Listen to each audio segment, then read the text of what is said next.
Assalamualaikum warahmatullahi wabarakatuh. Apa kabar teman-teman online semua? Semoga sehat selalu ya. Teman-teman, pernah nggak kalian membayangkan apabila di sekolahmu terjadi sebuah peristiwa penembakan? Yang mana peristiwa penembakan itu menyebabkan korban tewas dan banyak luka. Kali ini kita akan membahas sebuah peristiwa mengerikan yang terjadi di California, Amerika Serikat pada tahun 1979, yaitu peristiwa penembakan sadis yang dilakukan oleh seorang remaja putri berumur 16 tahun. Ia bernama Brenda Ann Spencer yang lahir tanggal 3 April tahun 1962 di San Carlos, San Diego, California. Rumah Brenda berada berseberangan dengan sebuah SD yang bernama SD Grover Cleveland, California, Amerika Serikat. Orang tua Brenda bernama Wallace Spencer, sedangkan ibunya bernama Dot Spencer. Brenda memiliki dua saudara kandung yang bernama Teresa Spencer dan Scott Spencer. Ketika kecil, orang tua Brenda bercerai dan Brenda ikut bersama ayahnya, sedangkan Teresa dan Scott ikut bersama ibunya. Kehidupan Brenda dan ayahnya sungguh sangat kelam dan miskin. Bahkan di rumah mereka hanya ada satu kasur di mana Brenda dan ayahnya tidur bersamaan dalam satu kasur. Mereka berbagi kasur, dalam ruang tamunya malah tidak di dalam kamar tidur. Di dalam rumah mereka sangat banyak bekas-bekas botol minuman keras berserakan di mana-mana. Ayahnya ini pecandu alkohol, teman-teman. Brenda remaja ini sebenarnya sangat berbakat di dunia fotografi. Bahkan Brenda pernah memenangkan juara satu lomba fotografi dalam kompetisi Human Society di Amerika Serikat pada tahun 1978. Namun, Brenda memang tidak menyukai sekolah. Brenda pernah bermasalah dengan narkoba, juga pernah melakukan kekerasan terhadap teman-temannya. Brenda kecil pernah jatuh dari sepeda yang menyebabkan cedera pada otaknya di bagian lobus temporal. Sekedar informasi teman-teman ya, lobus temporal ini posisinya ada sejajar di telinga kita, di sebelah kanan dan sebelah kiri. Fungsi lobus temporal ini adalah sebagai regulator atau meregulasi fungsi pendengaran, memori, dan emosi. Mungkin gara-gara jatuh dan cedera di lobus temporal ini, Brenda itu mengalami penyakit epilepsi dan depresi. Tapi mungkin mungkin iya, mungkin juga tidak. Di awal tahun 1978, Brenda pernah dilaporkan oleh bagian BK atau fasilitas sekolah yang mengurusi masalah anak-anaknya. Nah, fasilitas sekolah ini melaporkan kepada ayahnya bahwa Brenda ini depresi dan memerlukan penanganan khusus oleh psikiater.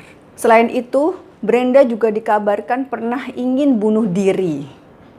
Nah, Brenda ini sangat menyukai berburu burung ketika itu. Bahkan Brenda ini sudah diberikan sebuah pistol BB oleh ayahnya yang ia gunakan untuk berburu burung. Berburunya tuh nggak tanggung-tanggung, bukannya di tempat lapangan atau di hutan. Dari dalam kelas dia itu berburu, menembak burung dari dalam ruang kelasnya. Akhirnya kaca jendelanya pecah porak-poranda. Pada akhir tahun 1978, psikiater mengabarkan kepada ayahnya bahwa Brenda ini mengalami depresi dan perlu dirujuk ke sebuah rumah sakit jiwa.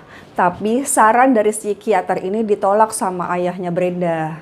Sebenarnya Brenda ini haus kasih sayang ya teman-teman ya, karena dia kan tidak diasuh oleh ibunya tapi diasuh oleh ayahnya. Sedangkan ayahnya tidak memiliki pendapatan, sukanya minum minuman keras. Jadi Brenda ini dia sangat depresi hidupnya. Pada Natal tahun 1978, Brenda menginginkan sebuah hadiah radio dari ayahnya. Tapi apa yang diberikan oleh ayahnya? Ayahnya memberikan hadiah Natal berupa senjata api berupa senjata semi otomatis Ruger 10/20 kaliber 22 dan teleskopnya, disertai dengan 500 butir amunisi atau pelurunya. Gila. Kejadian penembakan itu terjadi pada hari Senin tanggal 29 Januari tahun 1979. Pagi hari itu Suasana keadaan di depan sekolah SD itu sangat tenang, seperti biasa berjalan sangat damai. Satu persatu siswa SD datang ke depan sekolah. Mereka satu persatu datang menunggu gerbang sekolah dibuka oleh kepala sekolah mereka yang bernama Burton Ward. Nah, ketika mereka menunggu gerbang ini dibuka, saat itulah Brenda memuntahkan pelurunya menembaki anak-anak yang ada di depan gerbang SD itu membabi buta. Apa yang terjadi teman-teman? Kocar-kacirlah semua itu anak-anak yang ada di depan gerbang. Kepala sekolah berlarian menyelamatkan anak-anak, tapi gimana lagi? Peluru sudah kadung menembus tubuhnya. Akhirnya kepala sekolah itu tewas di situ, teman-teman.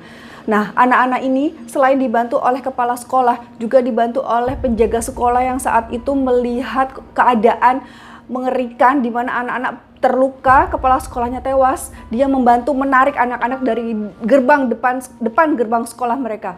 Tapi penjaga sekolah mereka juga ikut tewas, teman-teman, tertembak oleh peluru yang dimuntahkan oleh Brenda. Ada 8 siswa terluka parah ditembaki oleh Brenda, teman-teman. Kepala sekolahnya tewas, penjaga sekolahnya bernama Mike Suhar juga tewas. Ada juga 1 orang polisi yang datang ketika itu berusaha membantu. Dia terluka di bagian leher terkena pelurunya Brenda. Tapi alhamdulillahnya si polisi ini setelah mendapatkan pertolongan dia selamat, teman-teman. Ketika itu suasana di depan SD sangatlah mencekam, teman-teman. Darah berceceran di mana-mana, korban berjatuhan, bahkan ada 2 orang korban tewas, teman-teman.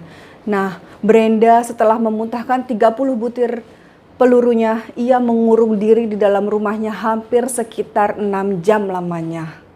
Selama Brenda mengurung diri di dalam rumahnya, ada seorang wartawan berusaha mencoba menelpon Brenda, menanyakan kenapa Brenda melakukan penembakan di hari itu. Apa jawabnya, teman-teman? Jawabnya Brenda adalah, aku benci hari Senin dan mewarnai hari-hariku. Gila. Gak kebayang ya, anak masih berumur 16 tahun sudah punya pemikiran yang sangat-sangat mengerikan. Pemikiran ingin bunuh diri, bahkan ingin membunuh orang lain. Polisi akhirnya mengirim seorang negosiator masuk ke dalam rumah Brenda untuk membujuk Brenda.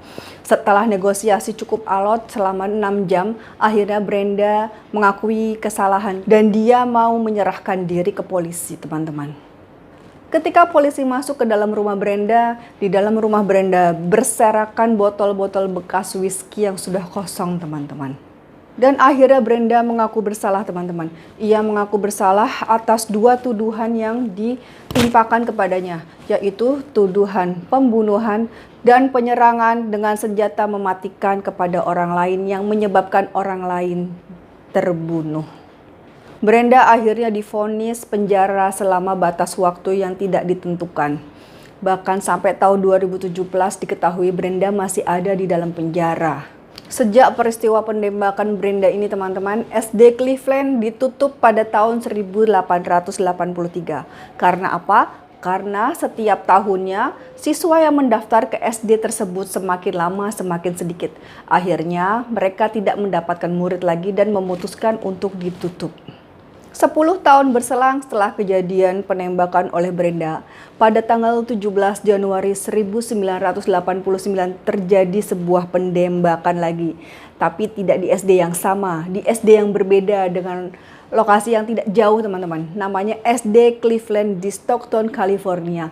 Bahkan ini lebih mengerikan lagi karena ada 5 orang siswa yang tewas dan 30 siswa luka-luka. Peristiwa penembakan Brenda ini, teman-teman ya, menjadi inspirasi oleh seorang musisi bernama Bob Geldof yang tergabung dalam sebuah grup rock yang bernama Boomtown Rats, menciptakan sebuah lagu yang berjudul I Don't Like Monday. Siapa yang tahu lagunya? Komen di bawah ya. Serem banget ya, teman-teman ya.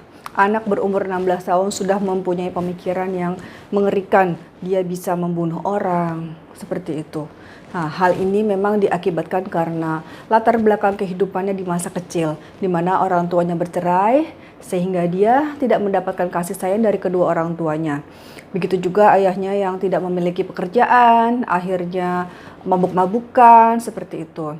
Gimana menurut kamu peristiwa penembakan Brenda ini? Silahkan komen di bawah ya. Cerita ya, gimana pendapatmu tentang anak di umur 16 tahun sudah diberikan senjata api oleh ayahnya? Kalau menurutku sih, ayahnya juga stres kayaknya. Oke, sampai di sini dulu teman-teman videonya ya. Jangan lupa kalian like, kalian subscribe, dan kalian share ceritanya ke teman-teman kalian.